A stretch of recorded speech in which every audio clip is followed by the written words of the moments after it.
अब सीटेट की तैयारी करना हुआ आसान। नमस्कार, कैसे हैं आप सभी। सीटेट की 4th क्लास में, जिसमें हम डिस्कस करेंगे सीटेट एसएसटी पेपर 2 में आपका स्वागत है।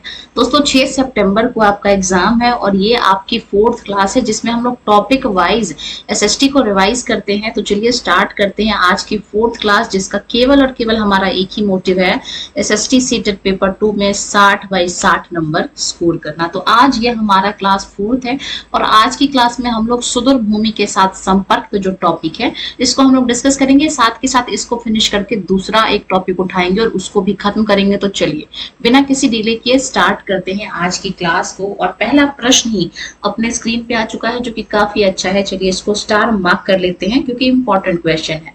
पूछा गया इसमें, प्राचीन संगम कविताओं में प्रयुक्त तमिल शब्द जिसका नाम है मूवेंदार, इस मूवेंदार शब्द का किस राजवंश से इसका संबंध है। चलिए ऑप्शंस को देखते हैं। ऑप्शन नंबर ए कहता है चोल, चेर और पांड्यास। ऑप्शन नंबर बी कहता है मौर्य, गुप्त और कुषाण्स। ऑप्शन नंबर सी कहता है पल्लव, चालुक्य और राष्ट्रकूट। और ऑप्शन नंबर डी कहता है शक, सातवाहन और वाकटक। तो ये जो मूवेंदार है संगम कविताओं में जिसकी चर्चा है, ये जो है संबंधित है चोल, चेर और पांड्यास से। और इन्हीं को हम लोग संगम साहित्य में इन 3 वंशों के बारे में हम लोग पढ़ते हैं। चलिए देखेंगे अगला क्वेश्चन। रोमन साम्राज्य में दक्षिण भारत की किस वस्तु की इतनी ज्यादा मांग थी कि व्यापारी इसको ब्लैक गोल्ड यानी कि काले सोने के नाम से जानते थे। ये भी अच्छा जो है वो क्वेश्चन है। तो सेकंड हम लोग इसको देखेंगे ऑप्शन को।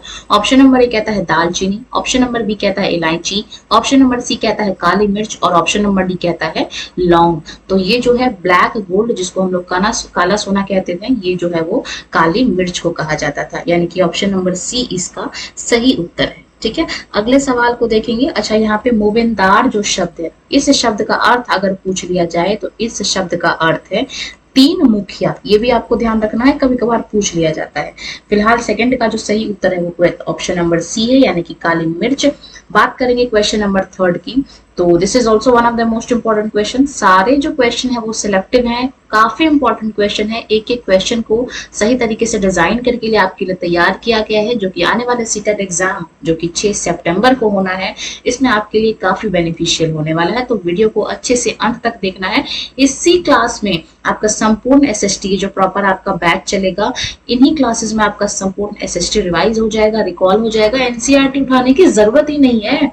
तो क्वेश्चन नंबर 3 देखेंगे। सिल्क रूट, जिसको हम लोग रेशम मार्ग कहते हैं, इस पर नियंत्रण स्थापित करने वाले सबसे प्रसिद्ध यानी कि सबसे फेमस शक्तिशाली शासक कौन थे, ये हमसे पूछा गया है।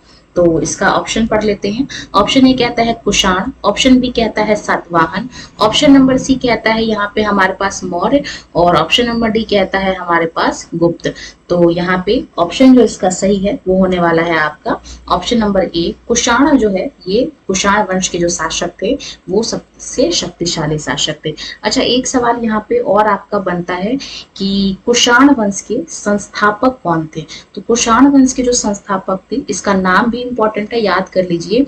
कुजूल कडिफेसिस इनको हम लोग कहते हैं, कुजूल कडिफेसिस। तो ये भी इंपॉर्टेंट क्वेश्चन बनता है, ये भी जो आपको है वो ध्यान रखना है। ठीक है, चलेंगे हम लोग अगले क्वेश्चन पे। और सबसे फेमस जो यहाँ के जो कुषाण के जो शासक हैं वो कनिष्क हैं। तो इनका नाम भी आपको ध्यान रखना है, कनिष्क हैं। ठीक है, फाउंडर ये हैं, संस्थापक ये हैं, और सबसे प्रसिद्ध जो है वो ये है। ठीक है, तो दोनों चीजें आपको ध्यान रखना है। चलेंगे अगले सवाल की ओर। क्वेश्चन नंबर 4 अपने स्क्रीन पे। बुद्ध की जीवनी जिसका नाम है बुद्ध चरित, बुद्ध की जीवनी का नाम क्या है, बुद्ध चरित, के रचनाकार कवि अश्वघोष किस शासक के दरबार में निवास करते हैं। तो देखिए क्वेश्चन का स्टाइल कैसा है क्वेश्चन तैयार करने का, आपको यहाँ से कई सारी चीजें पता चल गई। बुद्ध की बायोग्राफी का नाम क्या है, बुद्ध चरित। इसके रचनाकार कौन है, कवि अश्वघोष हैं। और ये किसके दरबार में रहते हैं, ये आपसे पूछ लिया गया। तो ये ऑप्शंस पढ़ लेते हैं। ऑप्शन नंबर ए कहता है हर्षवर्धन। ऑप्शन नंबर बी कहता है अशोक। ऑप्शन नंबर सी कहता है कनिष्क। और ऑप्शन नंबर डी कहता है चंद्रगुप्त द्वितीय। तो ये जो है वो कनिष्क के दरबार में रहते हैं। और अभी हमने पढ़ा कि कनिष्क किस वंश के राजा थे, तो आप कहेंगे ये कुषाण वंश के राजा थे। अगले क्वेश्चन को देखेंगे। महायान जो कि बौद्ध धर्म के विकास के संदर्भ में सबसे अच्छी जो विशेषता है वो कौन सी सटीक है? तो ऑप्शंस पढ़ लेते हैं। इसमें बुद्ध को केवल एक महापुरुष माना गया और मूर्ति पूजा का विरोध किया गया। अगला देखेंगे, इसमें बुद्ध की मूर्तियों की पूजा शुरू हुई और बोधिसत्व की अवधारणा लोकप्रिय हुई। ठीक है। तीसरा है, यह शाखा केवल श्रीलंका और म्यांमार जैसे देशों में ही सीमित रही। और फोर्थ कहा गया कि इसमें संस्कृत भाषा का पूर्णतः बहिष्कार कर केवल प्राकृत भाषा को अपनाया गया। तो इसमें सबसे सटीक पूछा है विशेषता, तो सटीक विशेषता क्या है कि इसमें बुद्ध की मूर्तियों की पूजा शुरू हुई और बोधिसत्व की अवधारणा जो है वहां पे फेमस होता है, यानी कि option number B will be the right answer. Next question अपने स्क्रीन पे देखेंगे। प्रसिद्ध चीनी बौद्ध तीर्थ यात्री जिसका नाम है हेन तसांग। तो हेन तसांग कहाँ के हैं? तो चाइना के हैं। ये किस उद्देश्य से भारत आए थे? ऑप्शंस देख लेते हैं।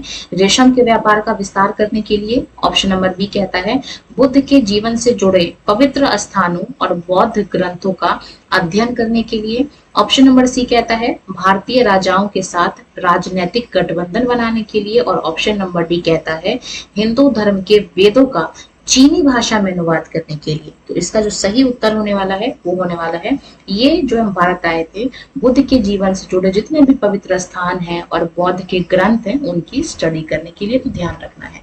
अगला देखेंगे, next question on the screen. किस राजवंश के शासक को दक्षिणापथ के स्वामी यानी कि लॉर्ड्स ऑफ दक्षिणापथ के रूप में जाना जाता है? इंपॉर्टेंट क्वेश्चन है, स्टार मार्क कर लीजिए। तो ऑप्शंस देख लेते हैं। ऑप्शन ए नंबर ए कहता है कुषाण, ऑप्शन नंबर बी कहता है सातवाहन, ऑप्शन नंबर सी कहता है चोल, और ऑप्शन नंबर डी कहता है वाकटक। तो दक्षिणापथ के जो स्वामी है वो हम सातवाहन वंश को कहते हैं, और सातवाहन वंश के जो सबसे प्रसिद्ध राजा थे, ठीक है, संस्थापक नहीं है, ये सबसे प्रसिद्ध नाम है राजा है जिनका नाम है श्री सातकर्णी। तो ये भी आपको ध्यान रख लेना है साथ के साथ। चलेंगे अगले क्वेश्चन की ओर, क्वेश्चन नंबर 8 अपने स्क्रीन पे। भक्ति शब्द की उत्पत्ति संस्कृत के किस धातु से हुई है जिसका मतलब है विभाजित करना या फिर हिस्सेदार होना? ऑप्शंस पढ़ लेते हैं। ऑप्शन नंबर ए कहता है भक, ऑप्शन नंबर बी कहता है भज, ऑप्शन नंबर सी कहता है भाव, या फिर ऑप्शन नंबर डी कहता है यहाँ पे भुज। तो जो भक्ति शब्द है इसकी उत्पत्ति जो है वो भज से हुई है, यानी कि option number B will be the right answer. Next question on the screen, question number 9। थेरवाद नामक बौद्ध धर्म का आरंभिक रूप किन क्षेत्रों में फेमस हुआ? तो चलिए ऑप्शंस पढ़ लेते हैं। ऑप्शन नंबर ए कहता है श्रीलंका, म्यांमार, थाईलैंड और दक्षिण पूर्व एशिया यानी कि साउथ ईस्ट एशिया। ठीक है। अगला है चीन, जापान, कोरिया। नेक्स्ट ऑप्शन है तिब्बत और मध्य एशिया, और लास्ट ऑप्शन है उत्तर भारत और केवल नेपाल। तो ये जो थेरवाद है बौद्ध धर्म का ये एक रूप है, ये फेमस हुआ था श्रीलंका, म्यांमार, थाईलैंड और दक्षिण पूर्व एशिया देशों में। तो ऑप्शन नंबर ए इसका सही उत्तर है। चलिए आ चुके हैं हम लोग अपने प्रश्न संख्या 10 पे। सभी क्वेश्चन कुछ लोगों को आसान लग रहे होंगे, कुछ लोगों को टफ लग रहे होंगे, लेकिन देखिए कभी कभार ऐसा होता है कि आसान क्वेश्चन भी हम लोग भूल जाते हैं या पढ़ना छूट जाता है। तो बेसिकली टॉपिक वाइज, ताकि टॉपिक आपको रिवाइज हो जाए, एनसीईआरटी रिवाइज हो जाए, एनसीईआरटी उठाना ना पड़े और सीटेट में आप अच्छा स्कोर कर लें, इन सभी चीजों को ध्यान में रखते हुए ये सेट तैयार किया गया है। क्वेश्चन नंबर 10 देखेंगे। भारत के केरल राज्य में रहने वाले सीरियाई ईसाइयों का मूल स्थान मुख्य रूप से कहाँ माना जाता है? ऑप्शंस देख लेते हैं। ऑप्शन नंबर ए कहता है यूरोप, ऑप्शन नंबर बी कहता है पश्चिम एशिया, ऑप्शन नंबर सी कहता है अफ्रीका, और ऑप्शन नंबर डी कहता है मध्य एशिया। अच्छा, ये जो थेरवाद है इसके बारे में थोड़ा सा और जान लेते हैं। ये जो है बुद्ध धर्म का एक पुराना रूप माना जाता है। ठीक है, ये बुद्ध धर्म का पुराना रूप माना जाता है, ओल्ड फॉर्म माना जाता है। फिर बाद में हीनयान, महायान कई सारे रूप जो है विकसित हुए। तो ये चीज आपको ध्यान रखना है। ठीक है, फिलहाल बात करेंगे क्वेश्चन नंबर 10 की। ऑप्शंस पढ़ेंगे। ऑप्शन नंबर ए कहता है यूरोप, ऑप्शन नंबर बी कहता है पश्चिम एशिया, ऑप्शन नंबर सी कहता है अफ्रीका, और ऑप्शन नंबर डी कहता है मध्य एशिया। तो सीरियाई ईसाई जो थे ये पश्चिम एशिया से आए हैं ऐसा माना जाता है। अगला क्वेश्चन देखेंगे। संगम काल में पुहार, या जिसको हम लोग कावेरी पट्टनम भी कह देते हैं, ये किस राजवंश का महत्वपूर्ण और प्रसिद्ध बंदरगाह था, यानी कि डॉकयार्ड था। तो ये आपसे पूछा गया है, ऑप्शंस पढ़ लेते हैं। ऑप्शन नंबर ए कहता है चोल, ऑप्शन नंबर बी कहता है यहाँ पे चेर, ऑप्शन नंबर सी कहता है पांड्या, ऑप्शन नंबर डी कहता है सातवाहन। तो इसका जो सही उत्तर है वो होने वाला है ऑप्शन नंबर ए, इसका राइट आंसर है। अच्छा, कमेंट सेक्शन में आपने बताना है कि चोल वंश के संस्थापक कौन थे। ठीक है, अगला सवाल देखेंगे, क्वेश्चन नंबर 12 अपने स्क्रीन पे। भारत आने वाले प्रसिद्ध चीनी बौद्ध या तीर्थ यात्रियों का सही कालानुक्रम यानी कि क्रोनोलॉजिकल ऑर्डर क्या है, यानी कि सबसे पहले कौन आया, फिर कौन आया, फिर कौन आया, यह आपसे पूछा गया है। तो ऑप्शंस देख लेते हैं। हेन तसांग, फाशियन, आई चिंग। ऑप्शन नंबर बी कहता है फाशियन, हेन तसांग, आई चिंग। तीसरा ऑप्शन कहता है आई चिंग, फाशियन और हेन तसांग। ऑप्शन नंबर डी कहता है अपने पास फाशियन, हाई चिंग और स्वेन तसांग। तो इसका जो सही उत्तर होने वाला है वो होने वाला है आपका ऑप्शन नंबर बी, जो है वो इसका सही उत्तर है। अच्छा, बात करेंगे हम लोग यहाँ पे फाशियान की, तो ये लगभग आपका 1600 ईयर जो है वो पहले आए थे। ठीक है, ध्यान रखना है। और ये गुप्ता काल में आए थे, ये भी आपको ध्यान रखना है। जो हेन तसांग है ये कब आए थे, तो ये लगभग आपका 1400 जो है वो साल पहले आए थे, तो ये आपको ध्यान रखना है।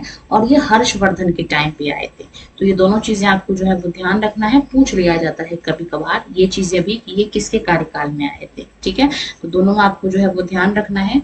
फिलहाल हम चलेंगे अगले क्वेश्चन को देखेंगे, question number 13 on the screen. Bodhisattva की अवधारणा के संदर्भ में निम्नलिखित में से कौन सा कथन सबसे उपयुक्त है। ऑप्शंस पढ़ेंगे। ऑप्शन नंबर ए कहता है ये वे लोग हैं जिन्होंने ज्ञान प्राप्त कर लिया जिसके बाद पूर्ण एकांतवास में चले गए।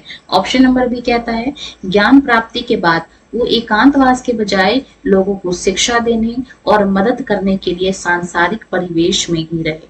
ऑप्शन नंबर सी कहता है बोधिसत्व की पूजा केवल हीनयान बौद्ध धर्म में दी जाती थी। और ऑप्शन नंबर डी कहता है बोधिसत्व का मुख्य कार्य राजाओं को युद्ध में सलाह देना होता था। ठीक है, तो इसका जो सही उत्तर होने वाला है वो होने वाला है ऑप्शन नंबर बी, यानी कि ज्ञान प्राप्त करने के बाद वो लोग क्या करते थे, लोगों को शिक्षा देते थे, मदद करते थे, हेल्प करते थे और इसी सांसारिक परिवेश में रहते थे। इसी को हम लोग बोधिसत्व के नाम से जाना जाता है। ठीक है, अगला सवाल देखेंगे। चीनी यात्री हेन तसांग जब भारत से चीन वापस लौटा तो वो अपने साथ बुद्ध की मूर्तियां और जो पांडुलिपि हैं वो सब ले गया। तो किस मार्ग का उसने उपयोग किया, ये आपसे पूछा गया है। ऑप्शंस पढ़ लेते हैं। ऑप्शन नंबर ए कहता है अरब सागर से होते हुए समुद्री मार्ग। ऑप्शन नंबर बी कहता है मध्य एशिया से होते हुए भूमि मार्ग।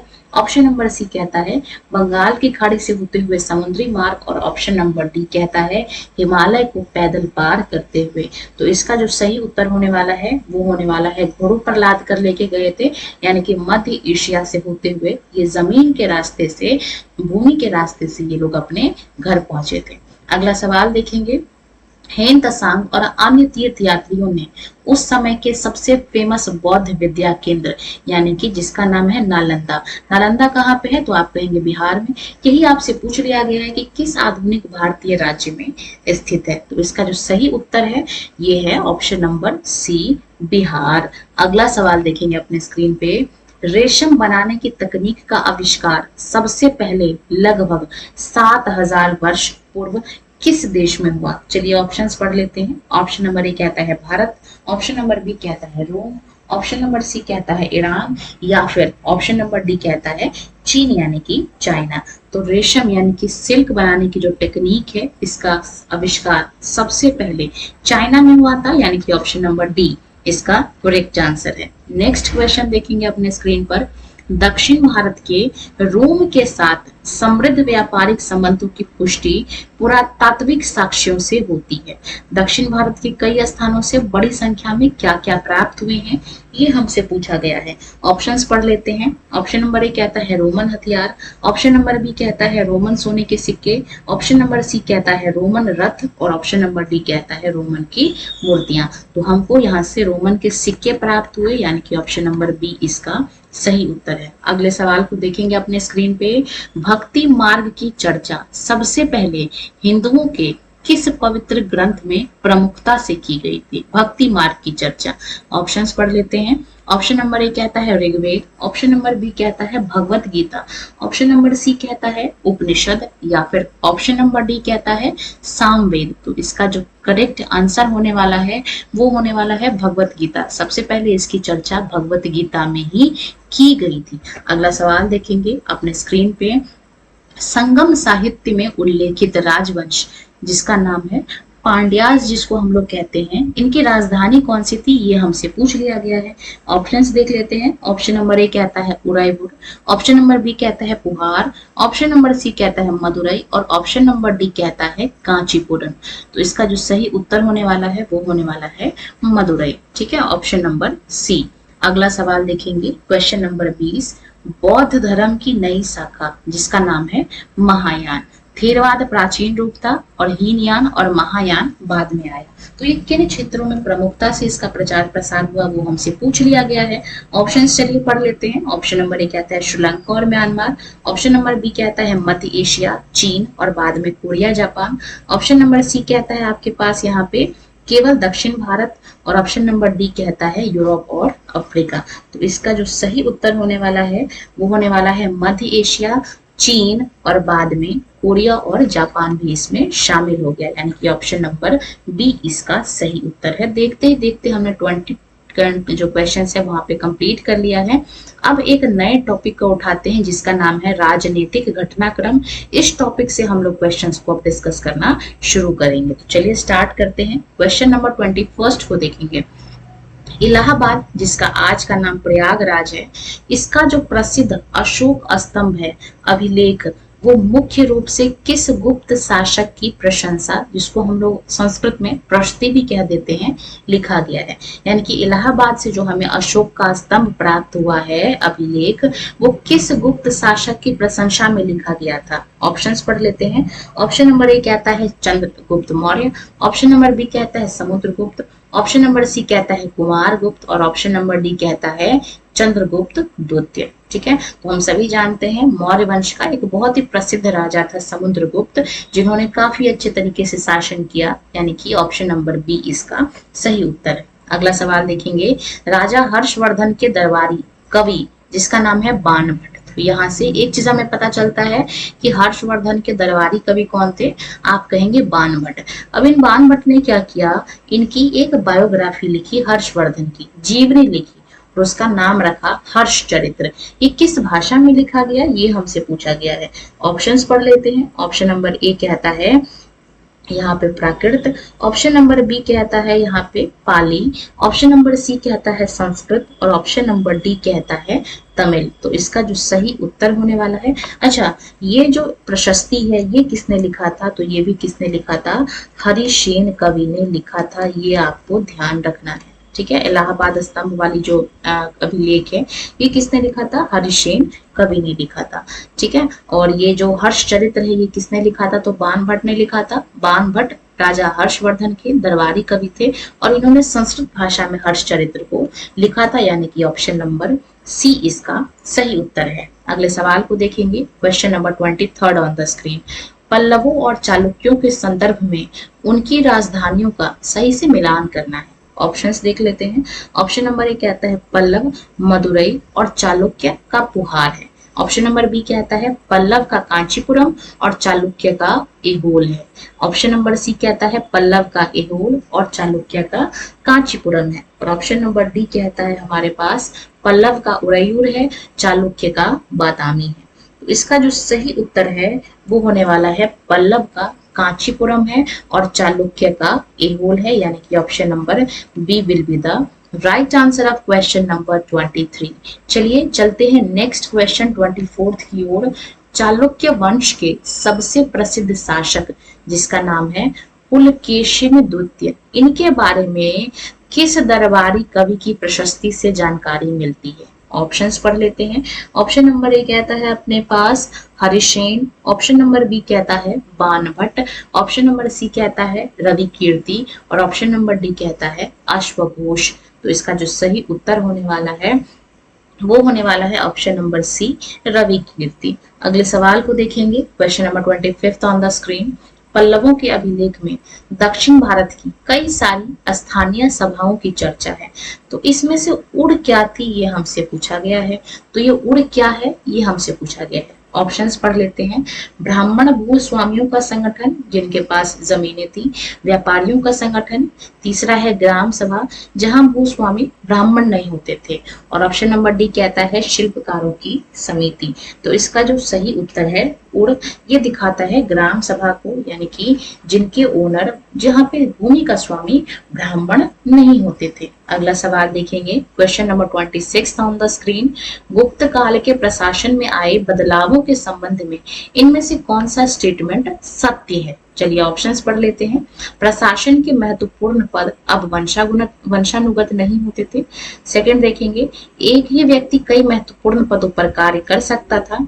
ऑप्शन नंबर सी देखेंगे, प्रांतीय प्रशासन की व्यवस्था को पूर्ण तरीके से खत्म कर दिया गया था। और ऑप्शन नंबर डी देखेंगे, यहाँ पे न्याय व्यवस्था पूरी तरह से ग्राम सभाओं के अधीन कर दी गई थी। ठीक है, तो भाई हम सभी जानते हैं राजा महाराजा एक वंश से दूसरे वंश की ओर चलते हैं, तो ये तो गलत है। ठीक है, प्रांतीय प्रशासन भी चल रही है, तो ये स्टेटमेंट भी गलत है। न्याय व्यवस्था राजा के हाथ में था, तो ये स्टेटमेंट भी गलत है। तो सही कौन सा है? ऑप्शन नंबर बी इसका सही उत्तर है, यानी कि एक ही व्यक्ति कई सारे इंपॉर्टेंट पद पर काम कर सकता है गुप्त काल में। अगला सवाल देखेंगे, गुप्त और लेटर गुप्त यानी कि उत्तर गुप्त काल की राजनीतिक व्यवस्था में सामंत किसको कहते थे? चलिए ऑप्शंस पढ़ लेते हैं।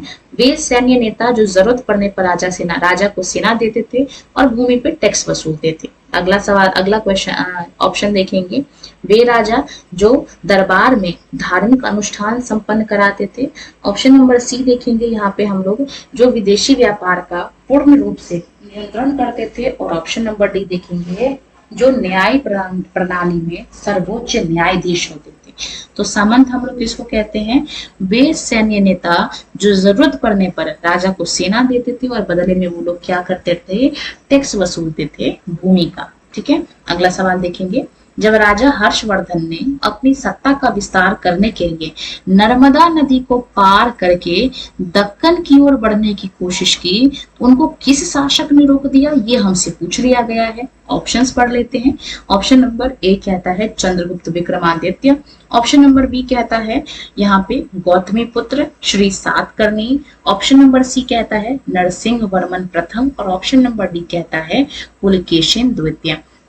तो जब राजा हर्षवर्धन ने अपनी सत्ता का विस्तार करने के लिए नर्मदा नदी को क्रॉस करके दक्कन की ओर बढ़ने की कोशिश की, तो उनको पुलकेशिन द्वितीय ने रोक दिया था, यानी कि ऑप्शन नंबर डी इसका सही उत्तर है। अच्छा, पुलकेशिन द्वितीय किस राजवंश से आते हैं, ये आपने कमेंट सेक्शन में बताने की कोशिश करनी है। ठीक है, फिलहाल चलेंगे अगले सवाल को देखेंगे। दक्षिण भारत में पल्लव काल के दौरान नगरम किस प्रकार का संगठन था? ऑप्शंस पढ़ लेते हैं।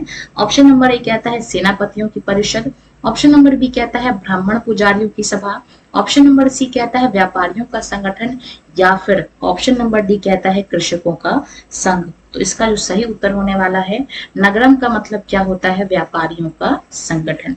अगला सवाल देखेंगे स्क्रीन पे, कालिदास के नाटकों की विशेषताओं के संदर्भ में कौन सा स्टेटमेंट ठीक है? ये हमसे पूछा गया है। ऑप्शंस पढ़ लेते हैं। ऑप्शन नंबर ए कहता है उनके नाटकों में राजा और अधिकांश ब्राह्मण प्राकृत भाषा का प्रयोग करते थे। तो भाई ये बात गलत है। अगला सवाल अगला ऑप्शन देखेंगे, उनके नाटकों में आम लोग जैसे महिलाएं हो गई, अन्य वर्ग के लोग वो संस्कृत बोलते थे। ये बात भी गलत है, संस्कृत विद्वानों की भाषा हुआ करती थी।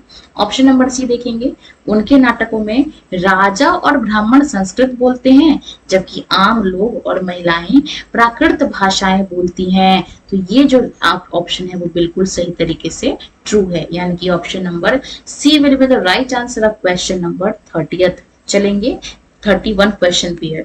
समुद्रगुप्त की प्रशस्ति जिसमें इलाहाबाद स्तंभ लेख है, इसके अनुसार आर्यव्रत के 9 शासकों के साथ समुद्रगुप्त ने कैसा व्यवहार किया? तो देखिए, समुद्रगुप्त की तारीफ में इलाहाबाद स्तंभ प्राप्त हुआ था, जिसमें इनकी चर्चा की गई थी, इनकी प्रशंसा की गई थी कि कैसे इन्होंने बहुत अच्छे तरीके से अपने राजकाज को संभाला था। तो इसके हिसाब से आर्यव्रत के जो 9 शासक थे, उनके साथ समुद्रगुप्त ने कैसा बिहेव किया, कैसा व्यवहार किया? ऑप्शंस पढ़ लेते हैं। उन्हें टैक्स देने के लिए फोर्स किया गया और उसको फिर छोड़ दिया गया। उन्हें समूल उखाड़ फेंका गया और उनके राज्यों को गुप्त साम्राज्य में मिला दिया गया। अगला देखेंगे इसका third option, option number C कहता है उनके साथ वैवाहिक संबंध स्थापित किए। तो इसमें फोर्थ ऑप्शन नहीं है, तो इसका जो सही उत्तर है वो यही है कि उनको समूल उखाड़ फेंका गया और उनके राज्यों को फिर गुप्ता डायनेस्टी में मिला लिया गया, यानी कि ऑप्शन नंबर बी इसका सही उत्तर। अगला सवाल देखेंगे, क्वेश्चन नंबर 32 अपने स्क्रीन पे। समुद्रगुप्त के शासन काल में दक्षिणा पथ के 12 शासकों की स्थिति क्या थी, ये हमसे पूछा गया है। ऑप्शंस पढ़ लेते हैं। तो हारने के बाद उन्होंने समुद्रगुप्त के सामने कंप्लीटली समर्पण कर दिया और फिर उन्हें ही शासन करने की अनुमति दे दी गई। ऑप्शन नंबर बी कहता है उन्होंने समुद्रगुप्त को युद्ध में पराजित कर दिया। ऑप्शन नंबर सी कहता है उनको मार दिया गया और उनके राज्यों को हमेशा के लिए गुप्त साम्राज्य में मिला दिया गया। ऑप्शन नंबर डी कहता है उन्होंने युद्ध किए बिना ही अपना राज्य छोड़ दिया। तो इसका जो सही उत्तर है वो होने वाला है ऑप्शन नंबर ए, यानी कि समुद्रगुप्त ने क्या किया, उनको हरा दिया और उन लोगों ने सरेंडर कर दिया समुद्रगुप्त के सामने और फिर कहा कि समुद्रगुप्त जी आप ही शासन कर लीजिए, हमें छोड़ दीजिए। ऑप्शन नंबर क्वेश्चन नंबर 33 देखेंगे अपने स्क्रीन पे। किस चीनी तीर्थ यात्री ने गुप्त काल के दौरान अछूत समझने जाने वाले लोगों की दयनीय स्थिति का वर्णन किया है जिन्हें शहर के बाहर रहना पड़ता है? तो ऑप्शंस पढ़ लेते हैं। ऑप्शन नंबर ए कहता है अपने पास हेन तसांग, ऑप्शन नंबर बी कहता है फाशियन, ऑप्शन नंबर सी कहता है आई चेंग, ऑप्शन नंबर डी कहता है मेगास्थनीज। तो इसका जो सही उत्तर होने वाला है वो होने वाला है आपका ऑप्शन नंबर बी फाशियन। इन्होंने क्या किया था, जो अछूत लोग थे उनकी स्थिति का वर्णन किया गया था। अगला सवाल देखेंगे, question number 34 on the screen.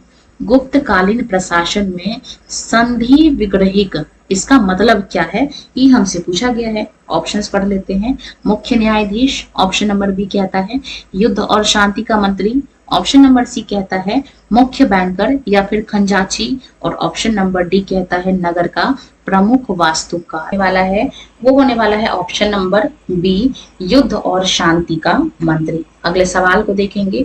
गुप्त काल में नगर प्रशासन में महत्वपूर्ण भूमिका निभाने वाले सार्थवाह किन्हें कहा जाता था? ऑप्शंस पढ़ लेते हैं। ऑप्शन नंबर ए कहता है मुख्य शिल्पकार को, ऑप्शन नंबर बी कहता है मुख्य न्यायाधीश को, ऑप्शन नंबर सी कहता है व्यापारियों के काफिले के नेता को, या फिर ऑप्शन नंबर डी कहता है राजा के निजी अंग रक्षक को। तो जो ये सार्थवाह हैं, ये व्यापारी के जो काफिले होते थे उनके नेता को कहा जाता था। ठीक है, अगले सवाल को देख लेते हैं। पल्लवों और चालुक्यों के बीच लगातार युद्ध होते थे, ऑब्वियसली जमीन के लिए होते होंगे, तो मेन रूप से वो किस क्षेत्र पर कब्जा करना चाह रहे थे? तो चलिए पढ़ लेते हैं। ऑप्शंस को देखेंगे। गंगा यमुना दोआब, तो भाई ये तो पॉसिबल नहीं है दक्षिण भारत में। कृष्णा और तुंगभद्रा नदियों के बीच का जो रायचूर दोआब था उसको। ऑप्शन नंबर सी कहता है नर्मदा और ताप्ती घाटी, और ऑप्शन नंबर डी कहता है गोदावरी का मुहाना। तो इसका जो सही उत्तर है वो होने वाला है ये जो रायचूर दोआब था, यहाँ पे बहुत अच्छी फसल होती थी, खेती होती थी, जिस वजह से क्या हुआ था कि जो रायचूर दोआब था जो कि कृष्णा और तुंगभद्रा इन नदियों के बीच में था, इसको कैप्चर करने के लिए ये लोग आपस में लड़ते रहते थे, कटते रहते थे, यानी कि ऑप्शन नंबर बी इसका सही उत्तर है। अगले सवाल को देख लेते हैं। हर्षवर्धन, नाम में ही खुशी है इनके, हर्षवर्धन शुरुआत में कहाँ के शासक थे और बाद में उन्होंने अपनी राजधानी कहाँ ट्रांसफर कर लिया?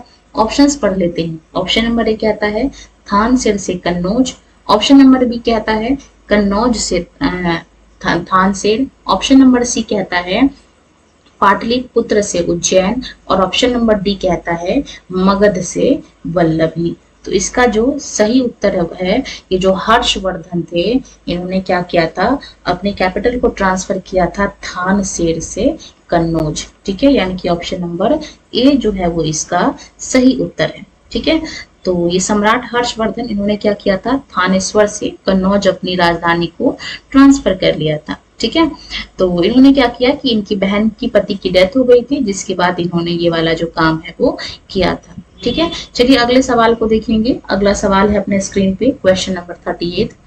प्रसिद्ध गणितज्ञ और खगोल शास्त्री जिनका नाम है आर्यभट्ट।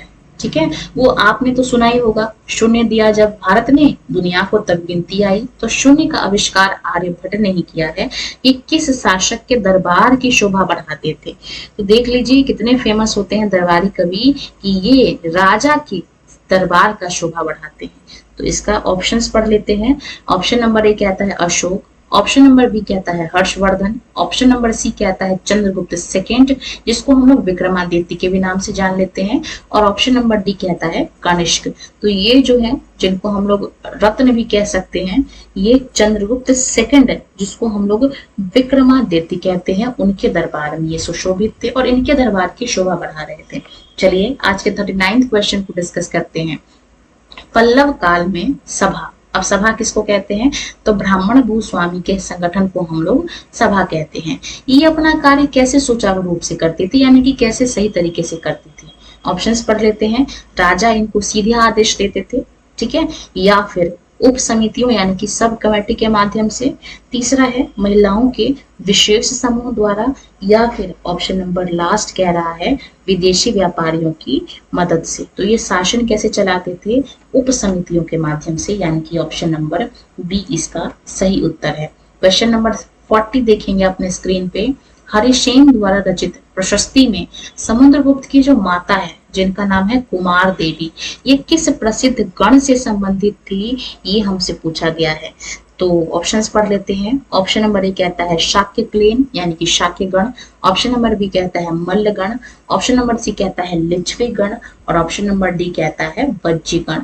तो ये जो माता थी ये लिच्छवी की प्रिंसेस थी, यानी कि option number C will be the right answer of question number 40। चलिए यहाँ पे इस टॉपिक को कंप्लीट करते हैं और अगले टॉपिक को स्टार्ट करते हैं, जिसका नाम है विज्ञान और संस्कृति। यहाँ पे हमने टॉपिक वाइज आपके लिए क्वेश्चन अरेंज किया है ताकि आपको सिलेबस पढ़ने में भी आसानी हो। अच्छा, अगर ये जानना हो कि सिलेबस क्या है, इसका सीटेट का सिलेबस क्या है, तो उसके लिए सबसे पहली क्लास इसी पे बेस्ड है, आप जा सकते हैं। प्लेलिस्ट आपको मिल जाएगा डिस्क्रिप्शन में, वहां से आप इसको चेकआउट कर सकते हैं। तो चलिए स्टार्ट करते हैं इस टॉपिक को। और इस टॉपिक से पहला सवाल और इस क्लास का 42nd नंबर का सवाल, 41st नंबर का सवाल है। दिल्ली के मेहरौली जगह पर कुतुब मीनार स्थित है, हम सभी जानते हैं, और वहां पे एक लौह स्तंभ है जिसको भाई आज तक जंग ही नहीं लगा। कैसा लोहा है जिसको जंग नहीं लगा? तो ये एक भारतीय धातु विज्ञान का एक उत्कृष्ट एग्जाम्पल है। तो इस स्तंभ पर किस शासक का नाम खुदा है, ये हमसे पूछा गया है। ऑप्शंस पढ़ लेते हैं। ऑप्शन नंबर ए कहता है अशोक, ऑप्शन नंबर बी में लिखा है चंद्र, और चंद्र का मतलब इन्होंने मान लिया है चंद्रगुप्त द्वितीय यानी कि सेकंड। ऑप्शन नंबर सी कहता है हर्षवर्धन, और ऑप्शन नंबर डी कहता है कनिष्क। तो ये जो है ये चंद्र यानी कि चंद्रगुप्त द्वितीय का नाम इस पे खुदा है। अगला सवाल देखेंगे। बौद्ध वास्तुकला में स्तूप का शाब्दिक मतलब क्या है? तो ठीक है, ऑप्शंस पढ़ लेते हैं। पूजा का स्थान, ऑप्शन नंबर बी कहता है टीला, ऑप्शन नंबर सी कहता है विश्राम गृह, या फिर ऑप्शन नंबर डी कहता है संतों की समाधि। तो इसका जो सही उत्तर है वो होने वाला है टीला। स्तूप शब्द का मतलब क्या होता है, आप कहेंगे टीला। क्वेश्चन नंबर 43 देखेंगे। हिंदू मंदिर के वास्तुकला में जहां सबसे महत्वपूर्ण कक्ष यानी कि जहाँ पे देवी विराजमान करती हैं या देवता की मूर्ति रखी जाती है, उस जगह को क्या कहते हैं? तो चलिए ऑप्शंस पढ़ लेते हैं। ऑप्शन नंबर ए कहता है मंडप, ऑप्शन नंबर बी कहता है शिखर, ऑप्शन नंबर सी कहता है गर्भगृह, और ऑप्शन नंबर डी कहता है गोपुरम। ठीक है, तो मंडप तो हो गया टॉप का हिस्सा, शिखर इससे भी ऊपर का हिस्सा, यानी कि इसको हम लोग क्या कहेंगे, ऑप्शन नंबर सी कहेंगे, यानी कि गर्भगृह इसको हम लोग कहते हैं, जहाँ पे मुख्य देवी और देवताओं की मूर्तियों को रखा जाता था। अगला सवाल देखेंगे स्क्रीन पे। प्राचीन हिंदू मंदिरों में मंडप का क्या उपयोग था? ऑप्शंस पढ़ लेते हैं। ऑप्शन नंबर ए कहता है यह राजा का निवास स्थान था, ऑप्शन नंबर बी कहेंगे ये वो जगह था जहां देवता को प्रसाद चढ़ाया जाता था, ऑप्शन नंबर सी देखेंगे, यह एक सभागार यानी कि हॉल था जहाँ पे लोग इकट्ठा होते थे। और ऑप्शन नंबर डी कहता है ये मंदिर का प्रवेश द्वार था। तो अभी हमने मंडप को डिस्कस किया। मंडप का मतलब क्या होता था, ये एक हॉल होता है जहाँ पे लोग इकट्ठा होते हैं, यानी कि ये क्या है, मंडप एक हॉल है। ठीक है, अगला सवाल देखेंगे, महाबलीपुरम जो कि आज के तमिलनाडु में स्थित है, इसके प्रसिद्ध रथ मंदिर की सबसे फेमस विशेषताएं क्या थी? तो ऑप्शंस पढ़ लेते हैं। ये ईंटों से बने हैं, ये एक ही विशाल पहाड़ी को तराश कर बनाए गए, यानी कि एक ही चट्टान है उसी को तराश के मॉडिफाई करके मंदिर बनाया गया है। ठीक है, ऑप्शन नंबर सी कहता है लकड़ी और संगमरमर से बने हैं। और ऑप्शन नंबर डी कहता है उन्हें अलग अलग पत्थरों को जोड़ के बनाया गया है। ये जो रथ मंदिर है जो कि तमिलनाडु के महाबलीपुरम में स्थित है, ये क्या है, एक ही विशाल पहाड़ी को तराश करके शेप देके इसको डिजाइन करे। सोचिए कितने कलाकार लोग थे उस जमाने के भी। अगला सवाल देखेंगे, अजंताओं की गुफाओं की चित्रकला यानी कि वहां पे जो चित्र बने हैं इसके संदर्भ में कौन सा स्टेटमेंट ठीक है, ये हमसे पूछा गया है। ऑप्शंस पढ़ लेते हैं। ऑप्शन नंबर ए कहता है ये चित्र केवल दिन की रोशनी में बनाए गए थे। ऑप्शन नंबर बी कहता है गुफाओं में अंधेरा होने के कारण चित्र मशालों की रोशनी में बनाए गए थे। ऑप्शन नंबर सी कहता है ये चित्र मुख्य रूप से जैन तीर्थकारों को समर्पित हैं। और आज का फोर्थ ऑप्शन इस क्वेश्चन का कह रहा है कि इस चित्रों के जो रंग हैं वो कंप्लीटली आज नष्ट हो चुके हैं। तो सही ऑप्शन कौन सा है, हम कहेंगे option number B will be the right answer, क्योंकि गुफाएं हैं वहां अंधेरा है तो मशाल की रोशनी से इसको डिजाइन किया गया था। चलिए आज के 47वें नंबर क्वेश्चन को देखेंगे। प्रसिद्ध तमिल महाकाव्य जिसका नाम है शिल्पपदिकारम की रचना किस कवि ने की थी? तो ऑप्शंस पढ़ लेते हैं। ऑप्शन है ए कहता है तिरुवल्लुर, ऑप्शन नंबर बी कहता है इलंगो, ऑप्शन नंबर सी कहता है सतनार और ऑप्शन नंबर डी कहता है यहाँ पे कंबन। तो इसका जो सही उत्तर होने वाला है वो होने वाला है इलंगो, जिसको हम लोग इलांगो के नाम से भी जानते हैं। ठीक है, तो इसमें केवलन और माधवी की प्रेम स्टोरी को बताया गया है, यानी कि ऑप्शन नंबर बी इसका सही उत्तर है। अगला सवाल देखेंगे, एक अन्य फेमस काव्य है, ये भी तमिल का ही है, जिसका नाम है मणिमेकलई। ठीक है, ये जो हमारा शिल्पदिकारम है इसमें कोवलन और माधवी की प्रेम कहानी है, जबकि मणिमेकलई में इसकी बेटी की कहानी है। ये किसके द्वारा लिखा गया है, ये हमसे पूछा गया है। तो ऑप्शंस पढ़ लेते हैं। ऑप्शन नंबर ए कहता है सतनार, ऑप्शन नंबर बी कहता है इलांगो, ऑप्शन नंबर सी कहता है तुर्कपियर और ऑप्शन नंबर डी कहता है बाणभट्ट। तो इसको किसने राइट किया है, आप कहेंगे ऑप्शन नंबर सतनार, यानी कि ऑप्शन नंबर ए इसका सही उत्तर है। आज का 49वें नंबर का सवाल देखेंगे। संस्कृत साहित्य की प्रसिद्ध रचना जिसको हम लोग मेघदूत कहते हैं, जिसमें एक विरही यक्ष बादलों को अपना संदेह वाहक बनाता है, ये किसकी कृति है? तो ये आपको बताना है। तो जीवन में कभी आपको समय मिले, कभी आप चाहें कि नॉवेल्स पढ़ा जाए, किताबें पढ़ी जाए, अच्छी किताबों से दोस्ती किया जाए, तो ये जो किताब है मेघदूत, इसको आपको अपने जीवन में एक बार जरूर पढ़ना चाहिए। बहुत अच्छी स्टोरी है। तो ऑप्शंस पढ़ लेते हैं कि लिखा किसने है। ऑप्शन नंबर ए कहता है बाणभट्ट, ऑप्शन नंबर बी कहता है शूद्रक, ऑप्शन नंबर सी कहता है कालिदास और ऑप्शन नंबर डी कहता है विशाख दत्त। तो इसका जो सही उत्तर होने वाला है वो होने वाला है महान कवि कालिदास ने इसको लिखा था। ठीक है, और आज के अंतिम क्वेश्चन को डिस्कस करेंगे अपने स्क्रीन पे। वैदिक ग्रंथ के विपरीत पुराणों के बारे में कौन सी बात सही है? चलिए ऑप्शंस देख लेते हैं। वे केवल ब्राह्मणों द्वारा ही सुने जा सकते थे, उन्हें संस्कृत के जटिल श्लोकों में लिखा गया था। ठीक है, ऑप्शन नंबर सी कहता है इसको सरल संस्कृत श्लोकों में लिखा गया और स्त्रियां और शूद्र भी इनको सुन सकते थे। और ऑप्शन नंबर डी कहता है कि इसमें केवल और केवल विज्ञान के नियमों का उल्लेख है। तो इसका जो सही उत्तर है वो है ऑप्शन नंबर सही सी इसका राइट आंसर है, यानी कि इनको इजी संस्कृत के श्लोकों में लिखा गया था और जो वुमेन्स हैं यानी कि जो स्त्रियां हैं, शूद्र हैं, वो भी इनको सुन सकते थे। तो ये आज की जो 4th क्लास है ये यहीं पे कंप्लीट होती है, जिसमें हमने इम्पोर्टेंट 50 क्वेश्चंस को डिस्कस किया। यहाँ पे हमने विज्ञान और संस्कृति टॉपिक को कंप्लीट किया। इसके अलावा हमने एक और टॉपिक यहाँ पे कंप्लीट किया जिसको हम लोग राजनैतिक घटनाक्रम कहेंगे, और एक और टॉपिक हमने यहाँ पे कंप्लीट किया है जिसको हम लोग यहाँ पे सुदूर भूमि के साथ संपर्क कहेंगे। तो हमने कुल मिला के 3 टॉपिक को क्लास 4th में कंप्लीट किया है। अगले क्लास में हम फिर किसी 3 टॉपिक को उठाएंगे और उसको चर्चा में लेके आएंगे। तब तक वीडियो को यही एंड करेंगे। वीडियो अगर आपको अच्छी लगी हो तो वीडियो को लाइक करना और ऐसी ही और क्लासेस को कंटिन्यू देखने के लिए आप जो है वो चैनल को सब्सक्राइब कर लेना। और अगर आपके मन में कोई डाउट हो या कोई सजेशन हो तो वो भी आप कमेंट सेक्शन में छोड़ सकते हैं। धन्यवाद।